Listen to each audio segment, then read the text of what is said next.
Alors pourquoi enherber? Il faut savoir qu'un couvert végétal a de nombreux avantages, à la fois sur les caractéristiques physiques et biologiques des sols.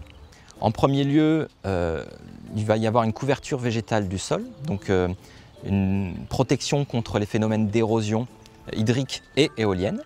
Le chevelu racinaire assure une cohésion au sol et facilite l'infiltration de l'eau dans le sol. Donc on va limiter les phénomènes de ruissellement et de transfert d'intrants chimiques vers les eaux de surface. Autre intérêt, la portance du sol est améliorée, ce qui facilite la réentrée des engins agricoles après un épisode pluvieux dans les parcelles et limite les problèmes de tassement. L'enherbement a de nombreux effets sur la vie des sols, des effets positifs, puisque lorsqu'on va faucher le couvert, on va avoir un apport de matière organique fraîche au niveau du sol. Et cette matière organique fraîche, c'est un carburant de la vie des sols. Donc on améliore l'activité biologique des sols. On a aussi observé une amélioration, une augmentation des populations de vers de terre et de leur diversité. Et l'enherbement va aussi apporter le gîte et le couvert à tout un cortège d'insectes en surface de l'enherbement. L'enherbement a aussi un intérêt paysager puisqu'il participe à verdir le vignoble, ce qui peut être un plus auprès des consommateurs.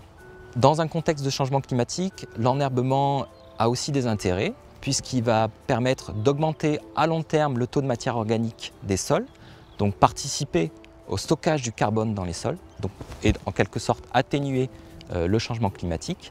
Le couvert végétal agit aussi comme une protection physique des sols face à des événements climatiques extrêmes, par exemple des pluies très orageuses ou des chaleurs caniculaires, qui sont amenées probablement à être plus fréquentes dans un contexte de changement climatique. Alors, est-ce qu'on peut enherber partout? Non, on ne peut pas enherber partout, puisqu'en fait l'enherbement va aussi concurrencer la vigne en prélevant de l'eau et des minéraux dans le sol. Donc cela peut entraîner des baisses de vigueur et éventuellement des baisses de rendement.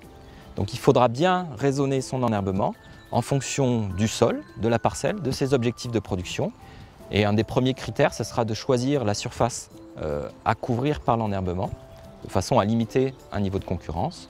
On peut jouer aussi sur les espèces, en choisissant de semer des espèces ou de laisser un enherbement spontané qui aura l'intérêt d'être plus facile à détruire en cas de concurrence excessive.